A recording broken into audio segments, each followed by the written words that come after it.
ਮੇਰੀ ਰਿਸਰਚ ਹੈਗੀ ਆ ਉਹਦਾ ਜੇ ਇਤਿਹਾਸਿਕ ਕੰਮ ਜਿਹੜੇ ਹੁੰਦੇ ਆ ਜਾਂ ਇਤਿਹਾਸਿਕ ਹਿਸਟਰੀ ਵਾਸਤੇ ਉਹ ਜਿੱਦਾਂ ਵਿਦਵਾਨ ਜਿਹੜੇ ਅੱਜ ਹੈਗੇ ਆ ਉਹ ਵੀ ਜਿੱਦਾਂ ਐਕਸਪਲੇਨੇਸ਼ਨ ਅੱਜ ਜ਼ਿਆਦਾ ਦੇ ਸਕਦੇ ਤੁਹਾਡੇ ਲਈ ਓਕੇ ਤਾਂ ਲਾਈਟ ਬੰਦ ਕਰਨੀ ਪੈਣੀ My presentation is called The Historical Journey Through Rare Manuscripts and Relics of the Khalsa. So I'm going to begin. I'm going to gloss over this first. I'm going to start by just explaining a little bit about the Sri Dasam Granth Sahib. Now recently in modern times there seems to be some kind of debate as to whether Sri Dasam Granth Sahib is the Bani of Guru Gobind Singh. Now it's interesting because in modern times people have now started to make cracks into our road, the road of Sikhi. Now these cracks seem to be widening because people don't seem to understand where this road leads to. And hopefully this presentation will try and give you some explanation of where we want to try and go with our Sikh Itihas. So we know initially that Guru Granth Sahib is the primal scripture of the Sikhs. And accordingly, Sri Dasam Granth Sahib is referred to as Dasam Pashaka Granth, also known as the scripture of the 10th king. And hence it's known as a secondary Granth of the Sikhs. So why is it important when we combine Guru Granth Sahib and Sri Dasam Granth Sahib? Well, to begin with, compositions from both scriptures form the daily Nityanam. Secondly, the Amrit Sanjar is not possible without Bani from both scriptures. Interestingly, the Ardas or petition is recited before and after every Sikh ceremony. And some of you may or may not be aware, but the Ardas comes from the formulation of the first Padiya of Chandi Divar. Moving on from this, the Dasam Granth in some cases forms the primary scripture, and that is namely in the art of Shastra Vidya or the science of weapons. Shastra Vidya is primarily based on the recitation of Dasam Bani. So what is the name, what is the actual name of Dasam Granth? Well, according to scripture, according to the Anandapuri Bead of 1695-1696, on the Tatkara itself, it says, Bani Sri Mukhva Pashai Das. So that's interesting. One of the original manuscripts written during the time of Guru Gobind Singh refers to Dasam Granth Sahib as Bani. Some people say that certain compositions do not come under the term of Bani, but one of the original manuscripts does actually differ from that view. Another manuscript, the Patna Sahib Dasam Granth 1698, refers to the Granth as Pashai Dasve Juka Granth, again giving a similar title. Throughout the 18th and 19th centuries, Sri Mukhva Pashai Dasvi or Dasmi has been a consistent theme throughout the description of Dasam Granth Sahib. Continuing from there, in later sources, Dasvinda or Dasma Pashaka Granth continues to be the name given to the Granth. So, essentially, the translation refers to as the Granth of Guru Gobind Singh. However, in modern times, the term has been used, or the popular name is Sri Dasam Granth Sahib, which was something which came about in the late 19th century. Okay? Then there are a number of compositions within the Sri Dasam Granth Sahib. Some of them form the Amrit Banis like Jap Sahib, and there's other compositions like Kalustad, Bachittar Natak, the Chandi stories, Chobis Avtar, Teti Savaye, Khalsa Mahima, Shastra Naam Mala Purana, Chitta Pakhyan and Hikayatam. Follows very similar to the pattern of Guru Granth Sahib in terms of the number of angs, 1428. But interestingly, the actual language in which Sri Dasam Granth Sahib is written is Braj Bhasha, which is the same language as Bhai Gurdas Vara, Guru Tegh Bahadur's Bani, And in terms of location, and in terms of where it was written, we can categorically say that it's written at Anandpur Sahib, Paonta Sahib and Babur Sahib. And I'll talk a little bit about Babur Sahib in a short while. So, some early manuscripts and a discussion and description of some early manuscripts. If we consider that Sri Dasam Granth Sahib, for some people, causes instances where there's some kind of debate, we need to sometimes turn to manuscript evidence to try and see if we can try and obtain a clearer picture. There are some manuscripts with handwritten panne or pages in Guru Sahib's hand itself. One of the original manuscripts is referred to as the Anandapuri bead, and like I just previously said, dated 1695-1696. This saroop contains the handwritten pages of Guru Gobind Singh of Charita Pakyan. Very important this is. For those who don't seem to understand or accept the actual composition or the actual section referred to as Charita Pakyan, there's actual handwritten pages of Guru Gobind Singh of Charita Pakyan. The Bhai Mani Singh bead, written just slightly over the 1700s, contains the handwritten pages of Krishna Avatar, again in the hand of Guru Gobind Singh. There are several saroops also known as the Patna Sahib beads. One of the earliest is the 1698 recension. However, many people don't seem to understand that there were also copies made of that same saroop, but that's not dated. Later on, certain saroops which were produced at Damdama Sahib were produced under the care of Baba Deep Singh and Jeet Singh. So, the early the beads confirm the compositions were the creation of the Guru and were written by the Guru. The Anandapuri saroop serves as a work in progress bead, and I'll elaborate on that shortly. This picture that I've got here in front of me is one of the Khas Patre of the Guru Sahib. It's of the Bhai Mani Singh bead, okay, and it's one that Charan Singh Lamba has kindly provided with me today from his San Sabai magazine, which he used to edit.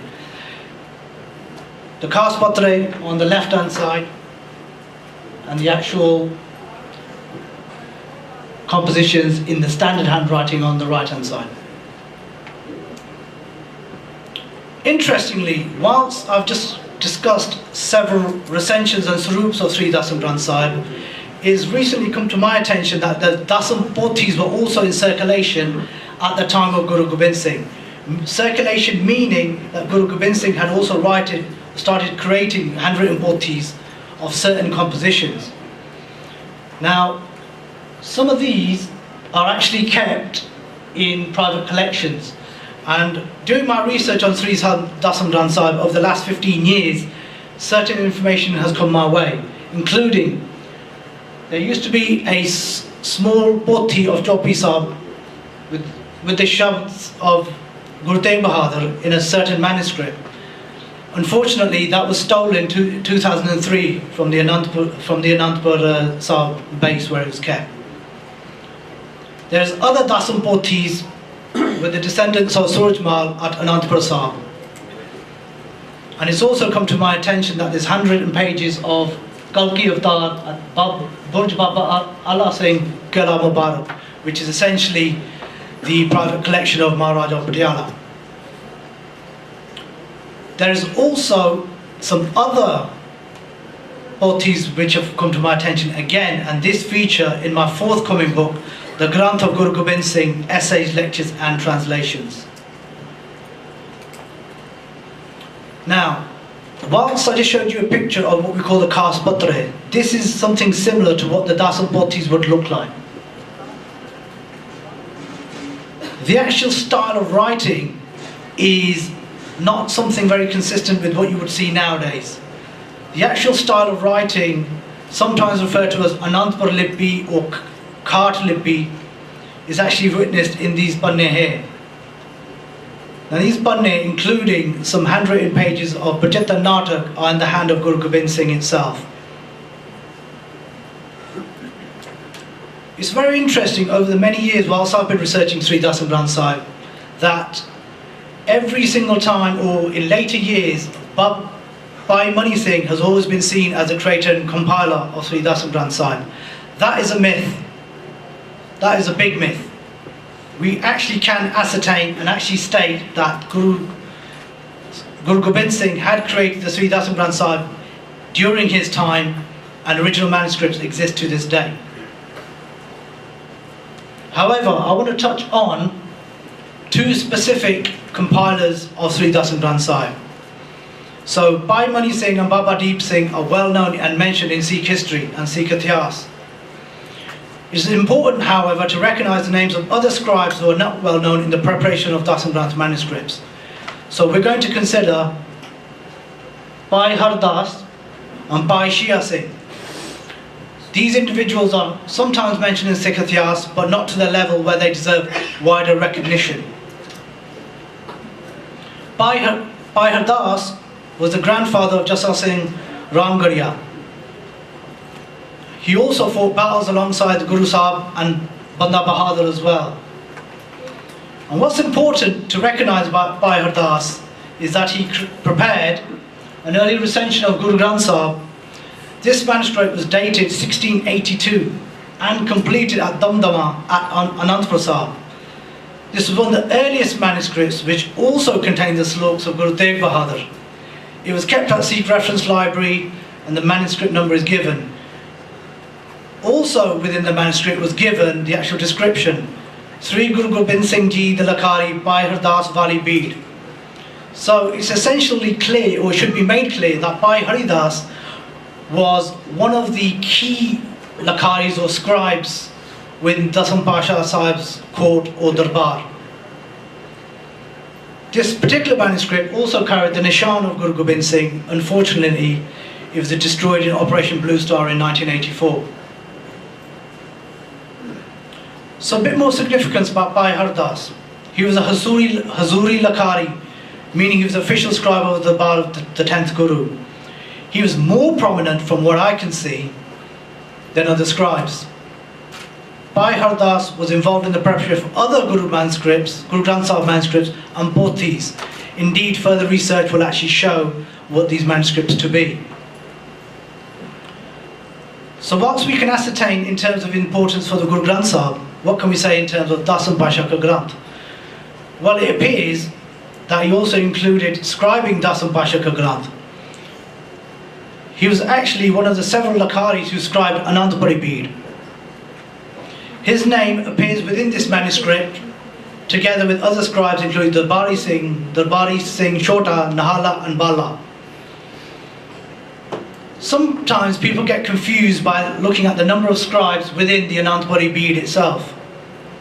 And some people will question and actually say, well, it's written by several scribes.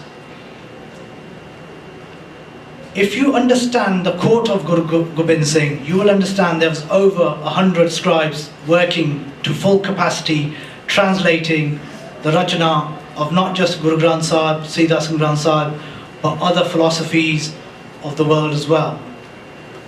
So by having 4 or 5 scribes within one manuscript is nothing unusual. So whilst the Anandpuri Beed contains the names of these Lakaris, it's actually a positive, because we can actually see the names of the scribes involved in the preparation. I want to just elaborate a little bit more on the Anandpuri Beed as well. Due to the dating of 1695, 1696, it makes it one of the earliest beads, but however it does make it one of the earliest in terms of Dasam Bani, based on what I've said in terms of the pothis which were also prepared. This bead also contains pictures of the Guru, the handwritten panne, and it shows editing by Guru Gobind Singh himself. Now we continue to a second scribe known as Bhai Shia Singh. His name appears in Sikh history, but his contribution has seldom been recognized. He was stationed at Delhi with the queens of the Khalsa, Mata Sundari and Mata Sahib Diwan. The Darbar in Delhi became important in Sikh history, with Bhai Nand Lal and Jassa Singh Ahluwalia also spending time there. Bhai Shia Singh was working together with Bhai Mani Singh in creating further copies of Sri Dasam Granth Sahib. According to the historic letters sent from Bhai Mani Singh to Mata Sundari, he was searching for some of the rare handwritten panne of Guru Gobind Singh. The letter dated circa 1716, and it's also corroborated and mentioned in Bansavali Nama of 1769.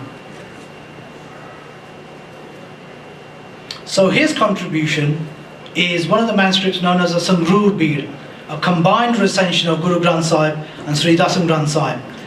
According to Dr. Ashta in his poetry of the Dasam Granth, this is what he states.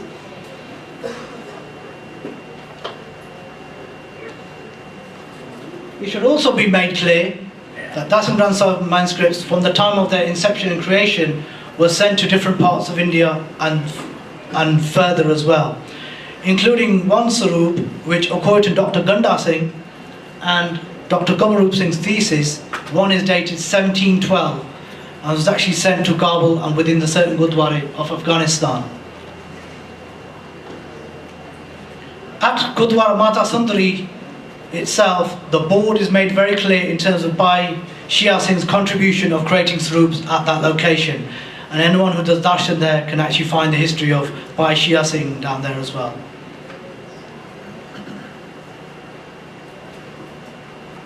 I wanted to elaborate on one other Sarup of Sri Dasam Granth Sahib, known as the Aurangabad bead. The Aurangabad bead is another early Sri Dasam Granth bead, and it's actually attributed to Bhai Daya Singh, one of the Panch Pyare. Bhai Daya Singh stayed at this location whilst delivering the Zafarnama to Emperor Aurangzeb. This particular manuscript is still in Prakash in Gurdwara Bhai Daya Singh itself. The significance of this bead, similar to what I've just mentioned earlier with regards to the Afghanistan beads, is that a large number of Sarups were spread across the subcontinent, showing the popularity of the Granth Sahib amongst the Sangats. This particular panna is the Zafarnama, which is contained within the Aurangabad bead. Now it's very interesting to note that even in the Bhai Mani Singh bead and several other Dasam Granth beads, when it came to the actual writing of the Zafarnama, it was actually written in the Persian, and then as opposed to in the Gurmukhi or Braj Bhasha, which other Sarups contain. I wanted to also elaborate on one of the locations of where Dasam Bani was Sampurn or actually finalized. And that is the historic location of Babur Sahib. Babur Sahib is very seldomly mentioned unless you actually know the significance of the location itself. This is a location where Tirtha was actually completed by Guru Sahib. In his conclusion of Chopi Sahib, he states the work was completed, and he states it was completed in 1696 on the banks of the river Sutlej. For those who have never done darshan at Babur Sahib, it's very important that every Singh actually visits this location, and you can see the majestic views that Guru Sahib had whilst completing the Tirtha Pakyan at this location.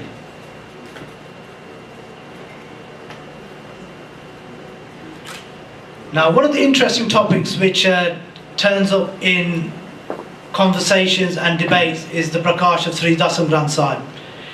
Unfortunately, we do not have a lot of time to actually discuss the merits in its entirety. However, the Redname refer to Sri Guru Granth Sahib and Sri Dasam Granth being kept together. Bhai Desa Singh states, every day select some Bani from both Granths and commit it to memory again and again. Whatever is given the Dasam and Ard Guru, both are said to be the first and equal. The Takhts over the many millennium have had both Granths placed side by side. However, it should be stated, and it should be stated categorically, most Gurdwara do not have Sri Dasam Granth Sahib in Prakash at the Gurdwaras. However, it was displaced over the last 100 years, mainly during the Singh Sabha period of 1980 and the post period of 1984. According to one of the lectures I gave in Sweden a couple of months ago, far as I'm concerned, the modern debate on Sri Dasam Granth Sahib is exactly that, very modern. Just a continuation on this theme of Prakash of Sri Dasam Granth Sahib. If we look at the locations of Amritsar and Nader Sahib, we still see that many gurdwaras around the Takhts had or still has prakash of both Granths. In Amritsar itself, at Sri Akal Takht Sahib, there used to be a prakash of Sri Dasam Granth Sahib. And interestingly, also at Gurdwara Ramsar, and even now to this day at Akali Phula Singh Burj, which is not too far from Harmandir Sahib. According to the Saudit Committee report, they refer to the prakash of both Granths at Amritsar and also outside at Dashan Diori before the completion of their report as well. At Nader Sahib, at Takht Huzur Sahib and Gurdwara Mai Pago, and also several other Gurdwara, there is prakash of both Granths there as well. This particular picture is just a lithograph of the British period, which shows the Harmandir Sahib, but at the forefront shows two Granthis actually reading from both Granths. This is very similar to the photograph which was created by Schoff, a Hungarian painter who shows the pictures of both Granths in prakash as well. This image here itself is from Gurdwara Ramsar, which I just stated earlier that there was prakash of both Granths, and this picture also depicts that both Granths were in prakash, and hence the fresco which we can see here. As far as I'm aware, this fresco is no longer extant, which means it's no longer possible to be seen. Another part of my actual lecture today and discussion is Sikh relics and the Dasam Granth Sahib. It is important to stress that all religions promote their scriptures onto material items. For instance, Quranic verses can be seen on swords and armour. Verses from the Bible are inscribed on various artifacts as well. The transmission of Sikh scriptures has followed a similar route. However, the significance of Sikh relics has not been analysed or discussed in much detail. Sikh relics are as important as manuscripts in the dissemination and transmission of Gurbani, and I'm going to elaborate on several of these now. The Guru's Jarena, which refers to the four mirrors in Persian, is an actual breastplate which Guru Sahib actually wore himself in battle, and contains the Bani of Japji Sahib, Jap Sahib, Akal Ustad and Shaskriti Slok as well. And like I stated, Guru Gobind Singh wore this in battle, and in his Brajata Natak itself, in the Battle of Bagani Sahib, he says the armour was pierced with an arrow. The piercing can actually be seen on the armour itself. Gurbani for the Guru was just more than manuscripts. Gurbani for the Guru has to be spread by material objects. The actual Guru's Jarena, which he actually wore himself in battle itself. Interestingly, what we should be noted is that this Jarena is not the only Jarena of its type. A recent one was also surfaced in London, which was to the dismay of many people when it was actually placed on sale at Sotheby's. It was eventually withdrawn from sale due to the problems that were created by the actual selling of such a popular item.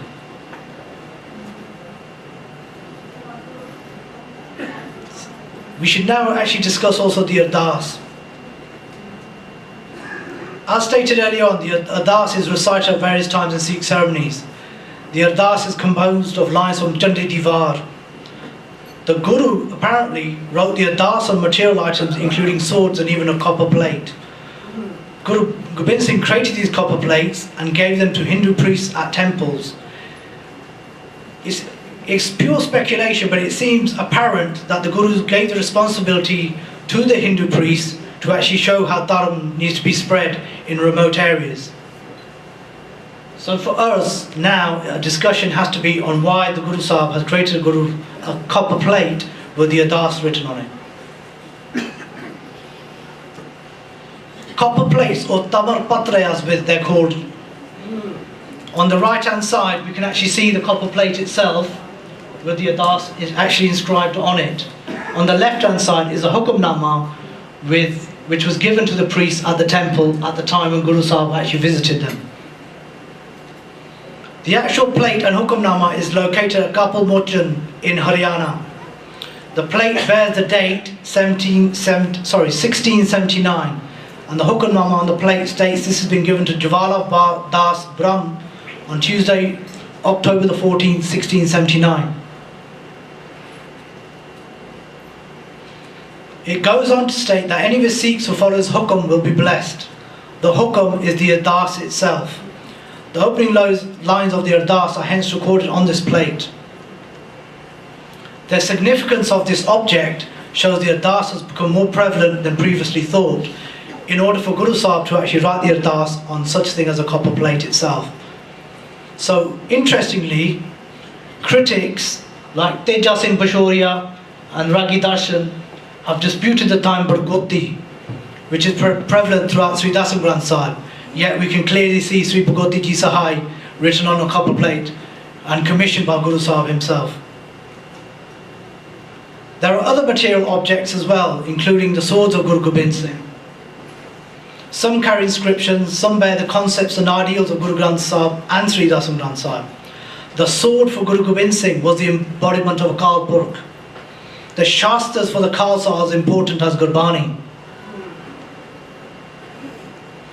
These swords again signify the Bani of the Guru had other significant purposes than recital. The transmission of Bani was more than just oral or manuscript tradition. The invocation of Manglacharan Sri Bhagoti Ji Sahai appears at the start of most compositions with Sri Dasam Granth Sahib. It means divine sword protects and represents the Akal Purkh, the power of Akal Purkh to crush the evildoers. The sword is also seen as a symbol of justice, truth, and all-prevailing, all-divine powers and virtues. Bhagoti Ji is also referenced and referred by Gurdas Sahib as the sword.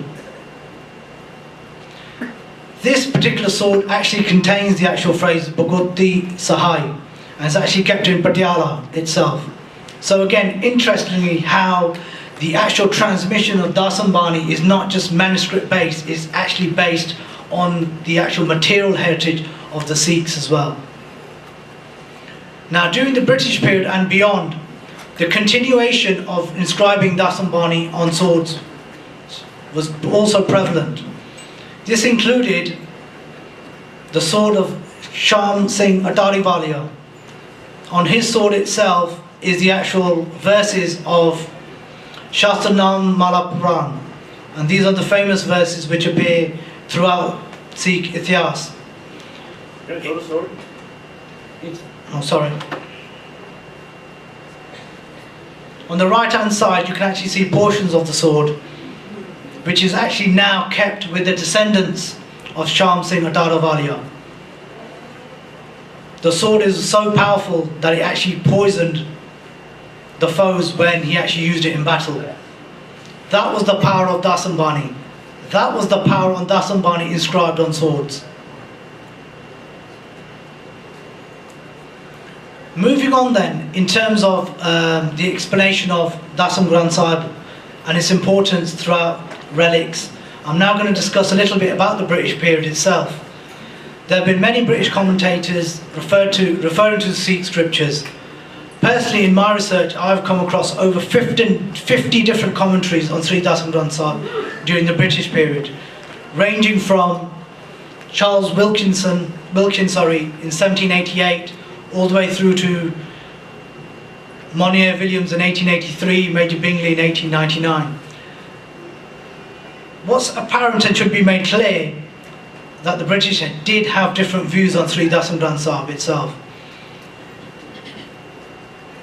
And this included testimony from missionaries, British officers, travellers and artists as well. However, I want to actually discuss one specific manuscript which was written at the start of the 19th century by the actual linguist and orator, Dr. Leyden. Dr. Leyden was from Scotland and was a trained surgeon and linguist. He made the first English translation of Sikh and Punjabi texts around the early 1800s. This was at the British capital of Calcutta. He translated the works of Bhai Mani Singh, Bhai Gurdas II, as well as undertaking the first English translation of Prem Sumara Granth as well. These are kept in the British Library. These translations were brought out into the public in 2011 by the Punjab Cultural Association of the UK, and they are available on the internet to view. I want to digress a little bit from Sri Dasam Granth Sahib to just talk a little bit about the Prem Samara Granth. Dr. Leyden actually translated the Prem Samara Granth in its entirety, which means for a Britisher to actually translate what we call actual Rednama in its entirety is something incredible. This is an actual folio in his hand. I actually discovered this manuscript in 2006 in the British Library itself. The Ityas within Prem Samara Granth sheds light on the Raj and the rules of the Khalsa. The manuscripts dated 1808 and hence disproves the idea of the Prem Samara Granth being a product of the late 19th century. And the reason I want to discuss this actual manuscript was the fact that Dr. W.H. MacLeod changed his view on the dating of the manuscript shortly after I presented this English translation. So within the different translations undertaken by Dr. Leyden, he also completed the first translation of Bajita Natak. This was actually used by John Malcolm in his Sketch of the Sikhs. The translations were unfortunately neglected and forgotten about not only by the British but also Sikhs as well. Britishers eventually were to forget about these translations, but then recently, like I said, were rediscovered. Dr. Leyden acknowledges that Sri Bajita Natak is part of Sri Dasam Granth Sahib.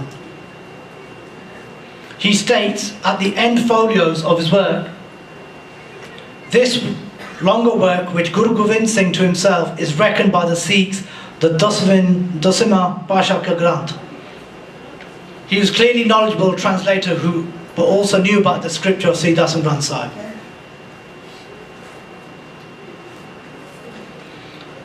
Later translations, after the Anglo-Sikh Wars and the annexation of the Punjab, the British also wanted to translate the Sikh scriptures.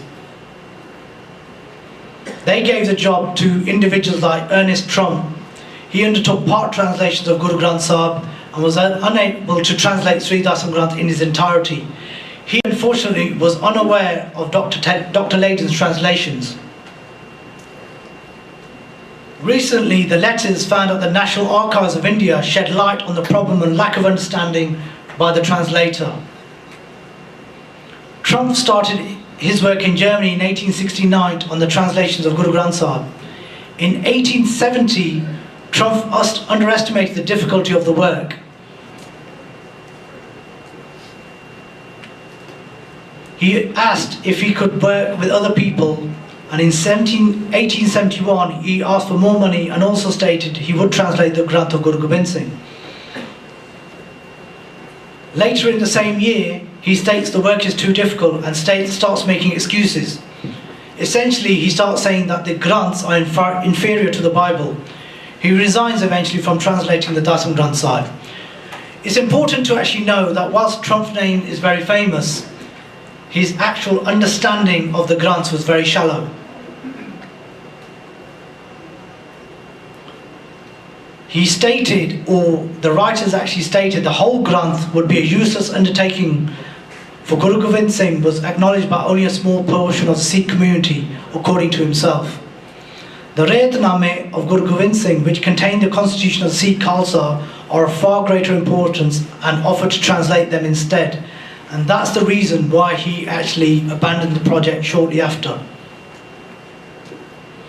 The translation of Sikh works was also taken up by Max Arthur McAuliffe in his 5 volumes, The History of the Sikhs. However, he did not undertake a full translation of Bajita Natak either. So, the original translation by Dr. Leyden shows that he was the original translator of Punjabi and Sikh works. The significance, therefore, of Leyden's work is very clear to see.